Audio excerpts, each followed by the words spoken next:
What's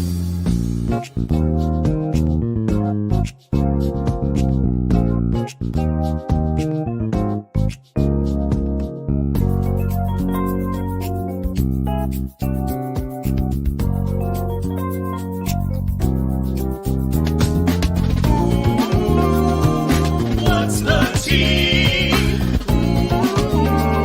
with ACP?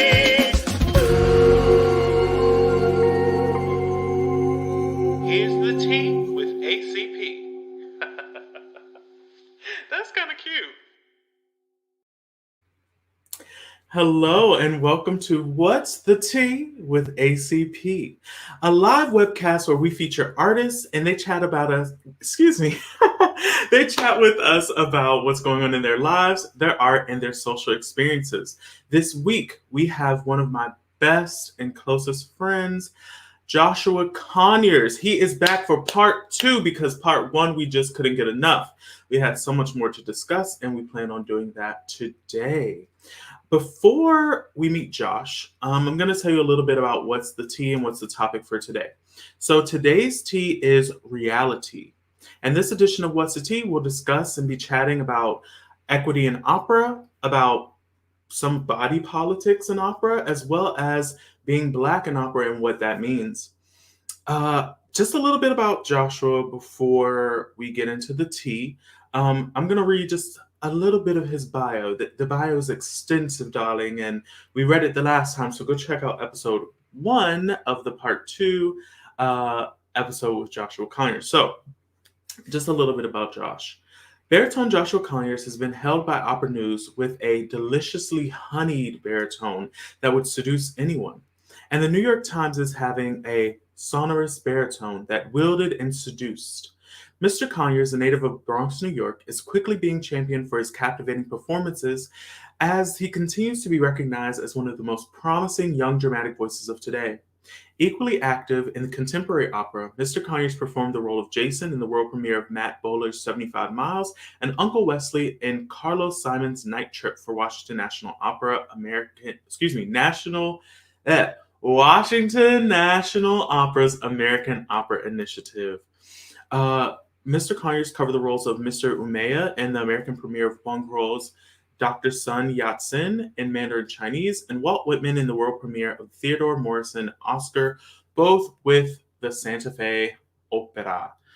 So let me bring in my friend, honey. He's got me tripping over my words on today. So welcome to my friend, my comrade in arms, my brother, Joshua Conyers. Hello. Hey, what's up, Elliott? How are you? I'm good. I'm ready for part 2. Okay, y'all ready? I'm here. What's the tea with ACP? Part 2, as they say in France. So our tea for today is Reali-TEA. Reali-TEA. What does that mean, right? The definition of reality is the world or state of things as they actually exist, as opposed to an idealistic or notional idea of them.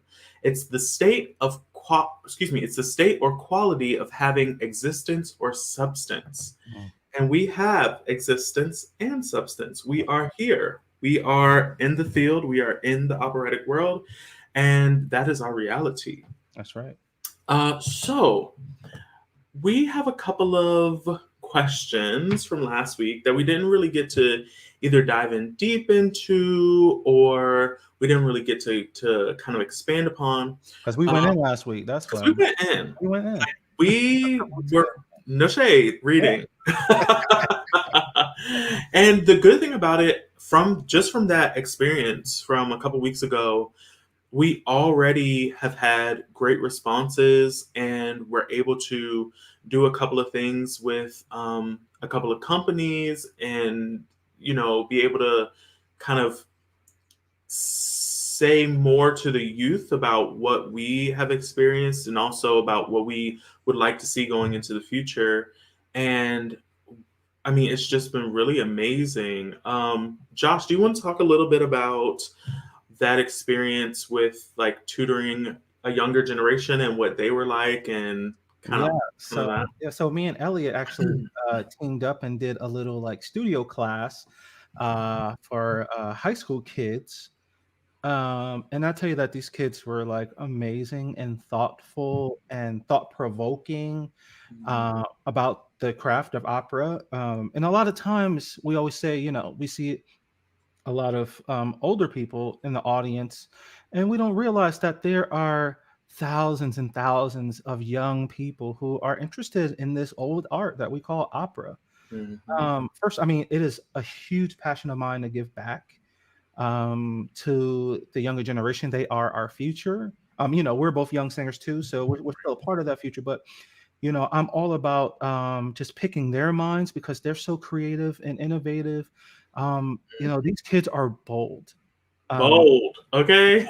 uh, and the thought-provoking questions that they asked us, what they want to see from us and a lot of the opera singers and companies around how they want to be more inclusive. I'm talking about like white, black, whatever, Hispanic, all of them just want to see more inclusion in the arts, more diversity, more accessibility in the arts. Mhm. And they inspire me. I'm there to like try to inspire them and educate them. And these young adults, these high school students, they inspire me, have me thinking about. So I just love engaging with them, talking to them, Mhm. because it's so uniquely special. Yeah, I And agree. I agree. And what I don't want to say it shocked me, but what kind of affected me the most was the prior knowledge of equitable spaces, diverse spaces, inclusive spaces, accessible spaces. Like these these children know so much more, I feel like, about the space of the social justice work that's Mhm. happening right now, definitely compared to what I did in high school. Absolutely, Like, absolutely. I was not thinking Yeah. that way when I was in high school, and it just makes me so happy and excited to see what future generations will do for not only the operatic world, but also just the world in general.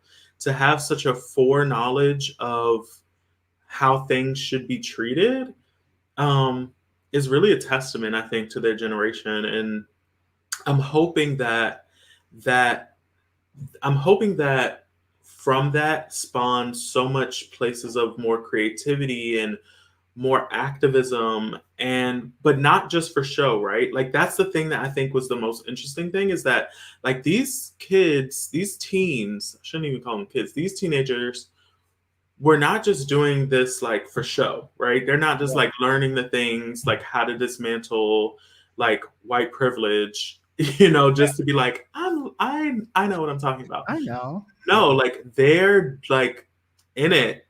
I Yeah. mean, asking questions They're like asking questions. Yeah. asking like, so I see that a lot of opera singers have been talking about these issues, but what are they doing to actually make change in the Yep. field? And I sat there like, like, wow, you wasn't expecting a question from these teenagers to hit you Hmm. in that way. And it's like, no, like I hear you guys talking, but what are the actionable steps? And Right. these are coming from 16-year-olds. What can I do in my space? I mean, there's also another young lady who was just like, she just made a statement saying that like we realize we look to opera companies and this older generation to change their infrastructure when we can take our space that we have now, create our space in our community, and start right here, right now in our own space. And I'm just sitting there like, oh my God. Like, can we put one of them on the board somewhere?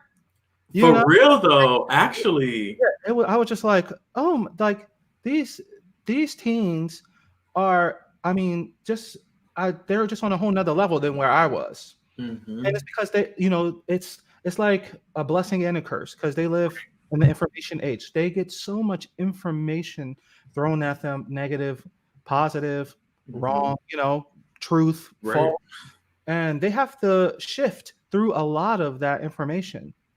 But you see a lot of these young adults just take what they can and do their research Hmm. and like try to figure out what's going on in this world with all this information that they have thrown at them, and it's commendable to see the kind of, minds they Mhm. have and the kind of questions they ask. Yeah. I was just like, when I was in high school, I was like, oh, can I go to college? I need a scholarship. I didn't care. I didn't know. I Right. didn't know like anything about like, this, EDIA stuff it's new. Like, I mean, to me, like, of course, we think about like equality and stuff like that. And then you hear this word equity and like that, like that changed me. Mhm. It's like changed my thinking, and it's something that was relatively new. And how we spoke about these things, and for these kids to grasp it so quickly and to start, asking these questions, um, Mhm. it's just like it's wow. I feel like we're in good hands.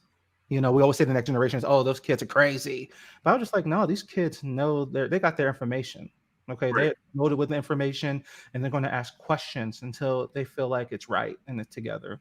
So, I learned so much from them. Oh my I gosh, did too. It was amazing. it was. Yes, yes, yes. It was quite the time. Mhm. Also, hey Kathleen. Yes, Kathleen, they are. shout out to Kathleen. Those were her students. They Yes. were amazing. Amazing. Amazing. Um, so all thank you. They were inspired by us both. Yes, Oh, yes, they inspired us. So, absolutely, you know, absolutely. we love it. Yeah. So we should jump in a little bit into some of like one of the questions we kind of touched on last week or the week before last, and the other question we actually didn't really get into. So we're gonna go with the one that we didn't get into first, and then we're gonna go with the other one second. So Right. now this question, she's a big question. She a big girl. Okay. So, you know, we gotta dissect it. So the question is, can black people be just opera singers, or do we have to be black opera singers? Ooh, right. Right? Where do we begin? Right. We asked this question to a lot of black people and whatever they do. Right. I mean, Mhm. first I want to say this. Let me say this. Black people, you can do whatever you want and be whoever you want to be and have whatever you want on your shoulders. Right. There is no right or wrong answer, I believe, to this question. Uh, Mhm. I feel as a people that have struggled in this country for 400 years, I feel like it is my duty to represent my people and my culture to the best of my ability, to the best of my ability. Mhm. I take it as a badge of honor, particularly that since we're not an overwhelming large populace in opera.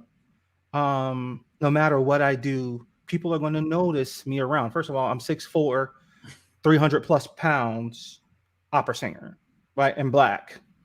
So like people are going to notice that. People are going to notice me. Mhm. Um, and that might suck, right? There might be a more of a microscope on me, but I wear that with a badge of honor, knowing that I want to make sure that there are more kids who look like me can come behind me and do what I'm doing, because we are coming into a white space. I Mhm. mean, it was created by white folks, it's been dominated by them, and we have come into that space. Mhm. And so I see it as a, like, they asked LeBron James, do you feel like you have the weight of like Black America? Or they asked Tiger Woods that, and he was like, no. Like they asked OJ Simpson, and he was like, I'm not black, I'm OJ. You know what I'm saying? Like, but me, I'm like, yes, I'm an opera singer, yes, but I'm also a black opera singer because I want to represent, African Americans in this country. I want to represent black people in this country. I want to show our excellence. I want to show that we're worthy so that we don't have to in the future. Because we want, if I can give a path in a way, then the next person can worry less Mhm. about being a black opera singer. But we're not there yet, right? We're in reality, right? Because we're in that reality. And reality right now is that things are not fair. I Right. can't just, like, I can control what I can control, right? I go out there, sing to the best of my ability, And, hopefully that comes with results. Work as hard as I can, right? Control what I can control. But what Mhm. I can't control is that there are people still out there who are working in these companies who will discriminate against me for my skin color. Like, and for a lot of reasons, because I'm big. But but we're talking about being black. But somebody who will, and it might not be. It could be a biases that they don't even see, right? Oh, like, I don't know if he can do this role because I don't generally see a black person do that role, and Mhm. that's just can be in the back of their head and don't even realize it, right? So I want to make sure that I set that example and go, look, I'm a black man who sings opera. I'm a black opera singer. We can do this. We can do it with class. We can do it with elegance. We can do it and be ourselves. Right? I can be myself. I can love hip hop. I can, wear my jeans and my Jordans, and I can Period. come and I can slay the house down for you. I can do all of that and be black and be my beautiful black self and do it. So I carry that weight with pride. Mhm. I do. But I'm not saying that that's for everyone. It doesn't if you don't want to do that as a black person, you don't have to. It's not a prerequisite, it's not a requirement, Mhm. but that's something that I take on my shoulders and I'm happy and I'm willing to do that. Yeah, and I also think it makes me think like, why do people have a problem, or not a problem, but why does it come with pushback if someone says I'm a black dot dot dot? And I Mm, feel like it's kind of polarizing, right? Like on one hand, there's people who say I'm a black dot dot dot and I'm proud of that. And the yeah. other hand is I'm a dot dot dot Yep. and I am black, right? So I'm wondering, something that came up while you were talking is that negative? Like, does that for some people cause a sense of a negative, I guess, like essence, right? So like if they say, does it come along with like a negative connotation to be a black dot dot dot? So like, is it because they don't want to be looked at as just their race, which has been broadcasted as a negative space for many years? Yeah. Or is it because they don't want to be looked at just for their race, but they want to be looked at for their talent? Yeah. Well, I think it's all of that. I Yeah, don't think those things are mutually exclusive. yeah. But let's be real. Um, is opera equitable? Like, let's answer these questions. No, it's not. Is being a doctor equitable for Black people? No, it is not. Is basically any profession in America or probably anywhere else in the world that's dominated by a European culture equitable for Black people?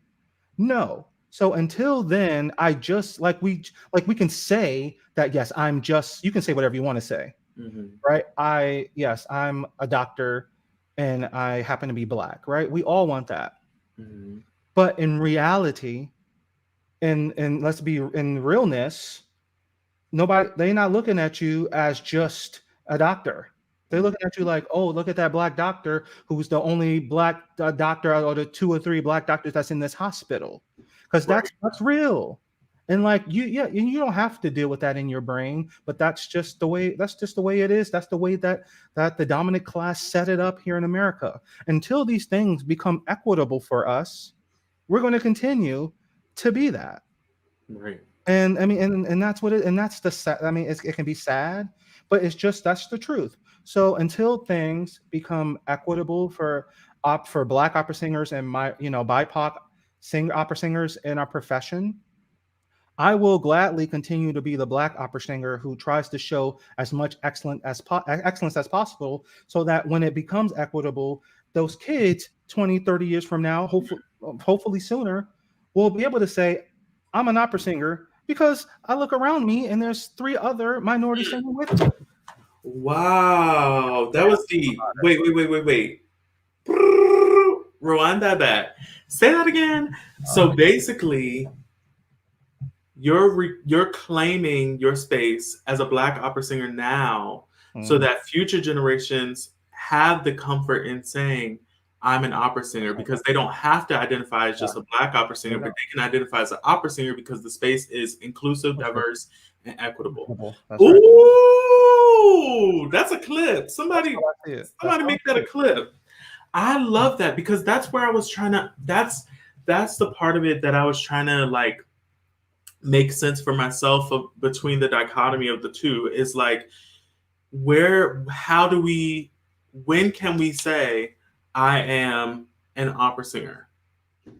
Because at first it was, I'm the first Black, right? I'm the first BIPOC. I'm the, and now as we start going into a more equitable space in the future, and a diverse space and inclusive space, then it can become, I'm an opera singer. Yeah, I mean, come on. We just had, think about it, 2019, 2020, right? I think maybe 2019, we just had the first Black Papageno. Shout out to Will Liverman, who I went to high school with. Love him. Fabulous singer. The first Black Papageno on the Met stage. And they've been doing that fucking flute for literally. It's equitable where? Right. So it's just like, we're still having first Black this in opera, first Black this everywhere. Right. I mean, it's still everywhere. Right. So we have a long way to go. I love that. Yeah. I want to. Okay, so we're talking about equity, we're talking about diversity, inclusion, access, all of these different things, right? So, what does an equitable opera company look like? And I'm just going to expand on this first, right? So, a lot of times when we talk about equity, we talk about EDIA or IDEA work. A lot of times it boils down to Black and white, or white and other. And we have to still realize that equity is not just about race, right? Equity is about financial equity, body equity, mental equity, financial equity. All of these different things combined with the intersectionality, an earlier topic on What's the Tea with ACP, intersectionality of each other, right? And so we have to look at the full picture and not just, should we have more Black opera singers? It's not just about having more Black opera singers. It's, should we have more equitable practices so that people who already have a more disproportionate amount of income are well represented? Can we have a space where people feel comfortable enough to interact with the people that are in the operatic space? Absolutely. Most people, Black, white, whatever, if they don't come from a certain type of background, they do not feel comfortable interacting in the operatic space. I don't care what color they are. So there's also that issue. Like, there's so many different levels to what equity in opera looks like, that I feel like a lot of companies are still on the. I mean, obviously this blew up last year, right? Like, this was like the hot topic, and it's still the hot topic. But we have to also look in a space that's not just about racial equity, but also about all of the other different spaces that equity, diversity, and inclusion take up. So what are your thoughts? A little bit of thoughts on that as I bring up some comments from Ms. Merriwick Kaliadi Chimobe. Let's see. She says, let's read it really quick. So go ahead, please. That's our girl. At the same time, there are people who seek Black opera singers, Black doctora, Black therapists, because they know they will be able to relate to them. Now, baby, okay, before we get into this equity conversation, that is a great point, Merriway, because you need people that will be able to relate to. Like, I know for me, I personally feel more taken care of by another Black doctor, because in my own experience, when I've interacted with white doctors, they don't take my complaint seriously. They are very dismissive. And this is a huge other space of like equitable care. Yeah.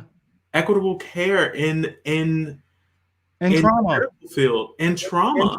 That has been dealt by doctors on Black bodies or, minority bodies in America. Look it up. These things don't come out of nowhere. Facts are These facts. are facts, Who and was getting lobotomized? yeah, and all of these different kind of experimentations. What's her name? So many. Marietta Lex. I'm sorry, is that her name? Mm-hmm, They mm-hmm, still using her DNA until today. Didn't just did it without her consent. I mean, there's so many things so many that things. we can point to. Why we have this black this or black that or Mm. black this on top of it, because it's so very relevant today. There's a lot of trauma, and it's just these spaces are still not equitable. It's just And also, for many, many years, we had to have black opera or black this or black that because we were not permitted in white spaces, yeah, right? Like that's a thing. Like I mean, my grandparents, shit. I mean, my mom yeah. would not have been allowed into spaces when she was a little kid. Like, think about that Even me. because I of was I was in Indiana and wasn't served at a Walmart because I was in the wrong side of town. wait. Okay, wait. I mean, it What? happens. Yes. I was in Martinsville, where the KKK headquarters is. Yeah, Oh no. waiting for a Walmart, and I wouldn't get served and I was like, it was so bizarre. I was actually there with a black friend who was getting the same treatment, and I walked out, called somebody saying, I don't know and they said, you need to leave. They said, get out of that. This is a town right next to the college town that I was staying in. This is the town right in between Bloomington and Indianapolis. And it happens today. I should have sued Walmart. I could have got some money. But Baby, period. Walmart, if you're listening, hello. I know, but Reparations. No. right? So that's a whole nother conversation. But I'm just saying it happens.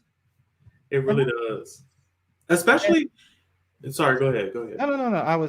I'm rambling. Let's No, get but- to this next thing. Yeah, but I was just gonna say, I too, when I was in undergrad,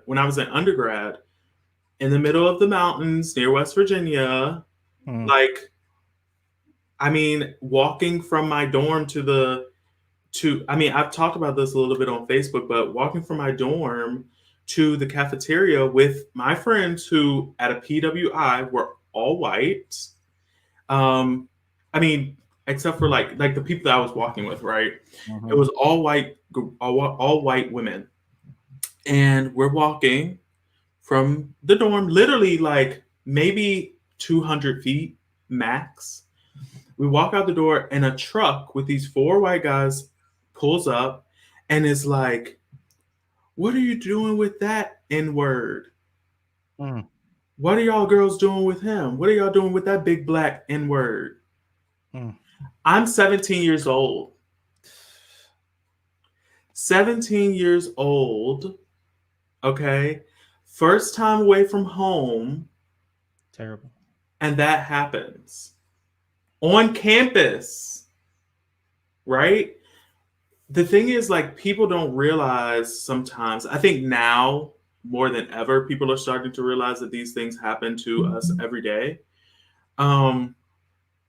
But it's also like not just even experiences just like that, right? Not just things that are like direct insults, but also like people that you think are your friends, and this is my senior year. You think they're your friends, they're drunk and they start calling you the N-word. Wow. Wow, right? First time I got called the N-word, I was 10. So 10. 10. Think about that, people. 10. Trauma. We are constantly dealing with trauma. And it's very tiring to have to deal with that. And you don't even realize you're dealing with that trauma, right? Mm-hmm. But we'll digress. We'll get back to equitable space and opera. Also, Adam Richardson says, "Hey, friends." Hey, Adam. All right. So, Equitable Opera Company. what would your equitable opera company, or I think we should even expand it to not just equitable, but what would your company that focus on EDIA look like? Josh, what would be your ideal? So first, um, if you want to create safe spaces for people, Mm, it has to you have to first look to your left and your right. So if I'm running a company, if who is beside me, who is leading this company with me, and first that just has to be a diverse space, right?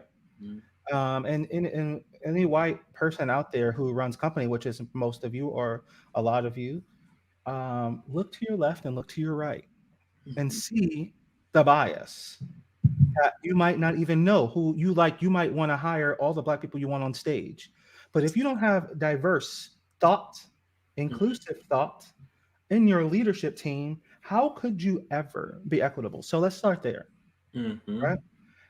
Once you do that, once in my this is all in my brain, my opinion. I'm sure many people will be different. Well, You yeah. look at your repertoire. Mm, The biases in your repertoire and the traditions that you see, right? We tend to, okay, this is this recording, we have these plethora of recordings of all of these, old Italian, American amazing singers of our past. We go, okay, who's singing like that? Who looks like that? We have to change, we don't have to necessarily change that repertoire, but think outside that box, mm, right? Different unique voices, different body types, adding, more to the repertoire, different kinds of repertoire. What is the definition of standard? How do we change standard? Because the more, like, all standard means is that you do it a lot. right. So, like, you can change that. That's easily changeable, right? Hmm. And then you go, okay, well, we have to think about our board members who give us money, who wants to do this and do that. Well, challenge if you're the expert there, challenge them that, what, people will come to see this, Hmm. that we need to reach out to a new audience.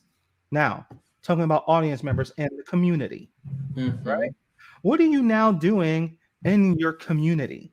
How are you engaging? Most of these opera companies are in urban areas. Like most opera companies I ever worked for, there's tons of huge Black communities or Hispanic communities, Asian communities right around the corner. Mm, And like you go to the opera and it's not diverse or inclusive at all. Like, what are you doing in your community, right? mm, What are your board members? What do your board members look like? How are you getting more, money from what spaces are you getting more money? Well, and like also too, that, okay. right? And that's also thought provoking too, because if your donor base and your board members are saying, we want this particular thing over and over and over, we want this, it's probably because, your board is not diverse, Mm, and is not thinking, and they're older, they are used to a certain way of life. They're not living the life that a lot of the young people are living, being more inclusive, more accessibility to these things, and they don't have those experiences. And I mean, it's unfortunate that they live those lives, but a lot of them don't think outside the box. So how are you changing that? How are you reaching out to your community? How are you reaching out to young people? And I say, lastly, uh, this is art. This Most of it is make believe. mhm. Be creative on stage. This person doesn't have to, depending on, a lot of times if it's like a fake story, right? This person doesn't always have, like, we always have limitations for people of color, but not necessarily of people who are white, right? You can get on stage and have a white woman do Madama Butterfly, and nobody doesn't. I mean, now we blink an eye, but for the most part, nobody blinked an eye, Mhm. right? But if I go up there and play somebody who is of European descent, it's like, oh, you always go, you're doing that. Isn't that usually? Then, oh, my skin Mhm. color comes into thought, right?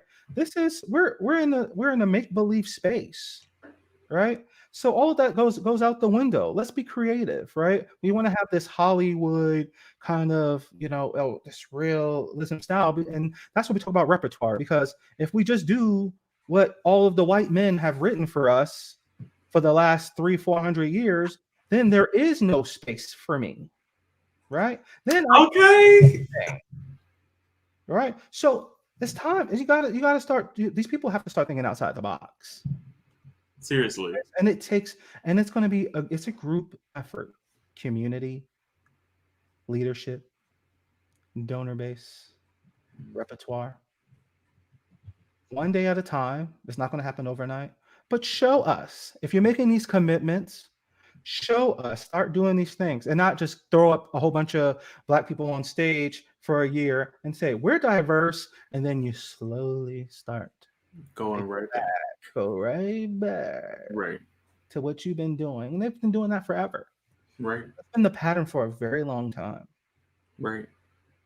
And you literally can see, if you look at a flow chart, you can see where it's like, boom, influx of Black opera singers. And then it's like, boom, 1980, 90, boom, early 2000. Boom, now we're in 2020. They're like, okay, they're complaining again. They're complaining. Right. Yeah, so we don't need this. We need consistent growth and expansion of all spaces, whether that be diverse body types, also body types that maybe you don't think are going to move on the stage. That means also people who may be in wheelchairs, people who may need a little bit more special accommodation because of the way that their body functions, people who may have some cognitive differences, that may be beautiful opera singers but never even thought that they could have a career because from day one they've been told, I don't think that that's going to work on the operatic stage. Maybe you could do some concert repertoire. Yeah. You know what I mean? It's like, first of all, back in the day, opera singers were parking and barking. That's right. Let's be clear. Okay, the girls sang. Okay, and everybody was there too. Okay. Let's be in reality. The reality of the situation. About gender identity and like gender swap. Like I was just listening to Lucia Lucas. I'm sorry if I'm not getting her name right. I apologize. But I was watching her do like Don Giovanni and other things, and I'm just like, wow, this is even who I think that I'm open. I mean, she opened me up to just a whole nother. I mean, at first I'm like, oh my God, stop taking my jabs. But but that's a whole nother thing because she's absolutely amazing. But like, it was just incredible the gender bending, and but still using her natural, beautiful voice to do all of these male dominated roles. And I was just like, people like, like this is what should be happening at all levels. Right. Gender expression, using your own voice, to do whatever you want. And like, this is the kind of things that we need in order for this to be equitable. It's just true. We just have to do better. We just need thought-provoking people. You know what I'm saying? This grand old opera is not going to last. You have to adjust. You have to change with the times.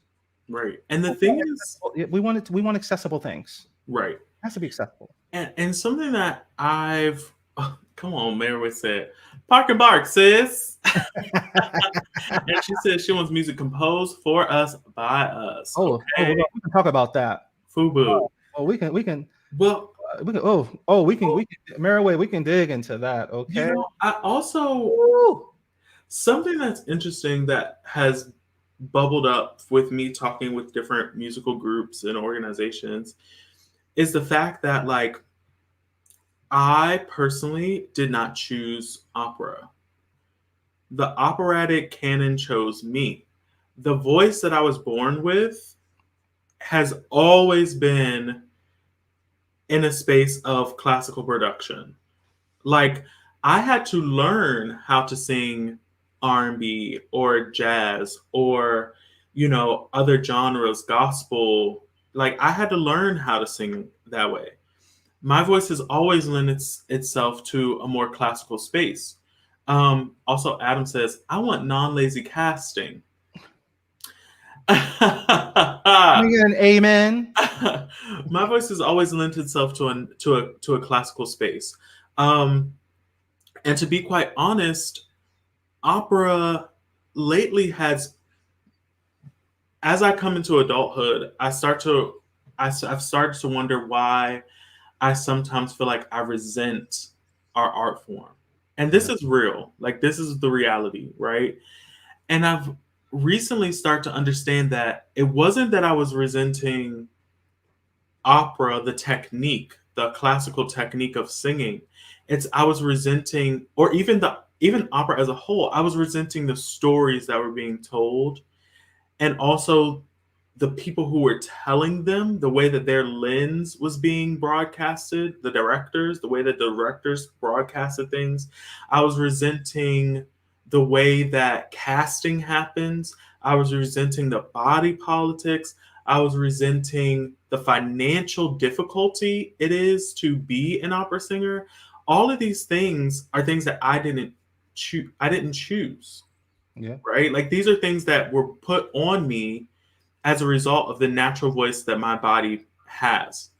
Like opera for me, we talk about like, well, what's the difference between opera and other genres? And really to me, it's just the technique of singing. It's just a different singing technique. All stories that are all musical stories, musicals, comedy dramas, whatever you want to say, they're all stories told through music, right? Mhm. So what does make it different? What makes opera and what makes, Hamilton and Butterfly different, Yeah. right? And we could say, well, there aren't really that many differences, especially because like Hamilton is through sung, right? There's no dialogue really. But opera sometimes has dialogue, Yeah. right?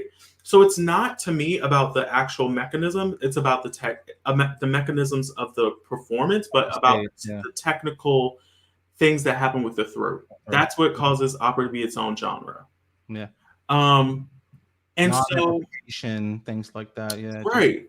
And so that's my thing is that I think we all have this idea, even myself, that opera is this like grand. grand thing that is so, different than all of the other things in the world. And it's just, and really it's another form of music. I mean, we need to start being really realistic. It's just another form of music that's using a different vocal technique. That's right.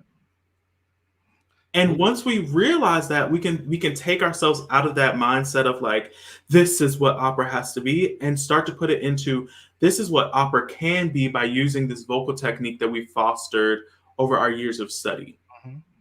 And just like what Adam said, like talking about lazy casting, we're talking about like lazy marketing, Okay, lazy innovation, right? lazy innovation. It's like we're just not inventive. We go, this is what it is, this is how we've done it, and this is how we're going to keep it, no matter if we can't keep our doors open or not. Right, And it's lazy, lazy, lazy. Nobody is thinking outside the box. Why are there only 2 or 3 companies working in America during this pandemic or changing it up, doing something different?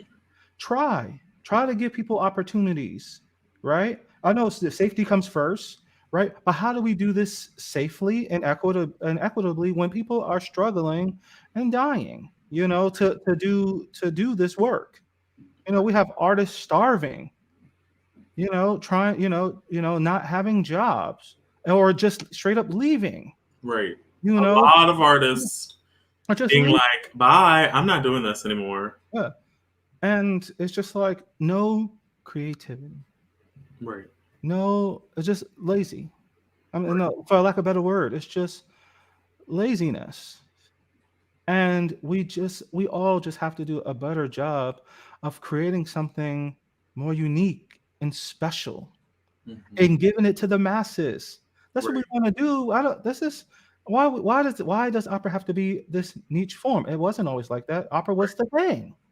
Opera was it. It was created, and then it was the thing. Everybody went.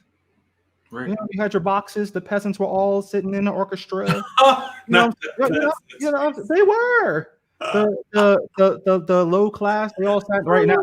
Like how it's changed. Right now, everybody wants to sit in the orchestra. But everybody came and would sit there for hours. Smoke, drink, whatever whatever they did. And for us to be so highbrow and to not be inventive and creative and do things a little differently to engage more people, it's just lazy. It's just lazy. And our leadership has to do a better job. And if you can't, and if you don't, don't be highbrow about it. If you don't have those capabilities to think outside the box, get somebody to stand right next to you to help you. Trust me, I do not have all the answers. And pay them. And pay them. Oh, pay them what they're worth. But I have people to help you. So I mean, we just have to get out of this archaic mess. Also, I feel like there is a part of this that's not just even on the opera company. It's also on like us as the singers, right? Like sometimes we have to push. We have to push. And it's not, and Black singers and people of color and indigenous and Asian and all, we should not be the ones that are the only ones that are pushing. Okay? There should be pushes in all aspects, in all spaces for people that I'm not a trans person. Absolutely. But I'm going to push hard for my trans brothers, sisters, and anyone in between, outside of the gender constraints that we put on people, right? I'm going to fight for you because you deserve equitable treatment. So I am charging singers who may be benefiting the most from what these companies are offering to step up and stand up and actually say something and stop just taking and being like, I mean, I'm fine. This goes for Black opera singers too. Let's be clear. Yes. Okay. And because there's many other spaces that need better treatment outside of just Black and white. And I want to say this because a lot of this is easier said than done, right? When you need that paycheck, you have bills to pay, you have families to take care of. Right. Things become harder. The more and more you have, the more it can be taken away. And I understand, right? Because I'll be the first one to tell you, I'll take that check to make sure I take care of my wife and my 2 dogs, okay? The babies. My babies, okay? I will take that check, you know what I'm saying? And I'll do what I have to do to make sure that I pay these bills, that we pay these bills, right? And that's why we have to do this together. Right. It's hard to be out there on a limb by yourself, especially if you feel like you're in a place that's not safe. If it's not a safe place to feel like, you feel like your career is on the line, right? This is why we have to come together. I know that, as solo singers, we're on our own, and it has been to their advantage for a very long time. When it's just you out there, you have to represent you, right? And a lot of times there is no team. There is this only you. You have to go out there and do your job. You have to, do it to the best of your ability, collect your check, and take care of yourself and whoever else that's in your circle in your life that you need to take care of. So it's hard. I get it. But it's time that we start looking out for each other. That they cannot. No opera company in the world cannot do it without us. They can't. And yes, I'm talking about like everything. I'm talking about opera, opera singers, orchestras, all of it, all together. They can't do it without us, right? And we have to do a better job because orchestras they sit with each other. They're there most of the year. They can talk. They talk to each other. They unite, and and they fight. And a lot of times, soloists, we don't, because it's just that's the way it was set up. That's the way it is. We have to come together to fight the good fight. Mm-hmm. And as long as they keep us apart, we can never have an equitable space for everyone. And that's I'm not even talking about white opera singers. I'm talking about you too. You can't come together, even you, as our salaries become cut more and more and more and sacrificed more and more and more. And I'm getting to some union issues. Oh, But if we don't come together, it's going to be the end of us. It really is. So if we want to do this, we want to make equitable change, we all have to sit together, discuss these things, and figure out a way to stand united. And that's what I firmly, firmly believe in. wow. Yeah. That's it. Yeah. That's it. That's it. Come together, hey, right now. What? For me. Okay. That's so right on the money, Josh, and I love that we have these in-depth conversations, and We do. Well, listen, when we get together, okay, y'all should see us on the phone. We be, we go in. Like, go in. We go in, okay? We We want talk about everything it we all. say, but we talk about it all, okay?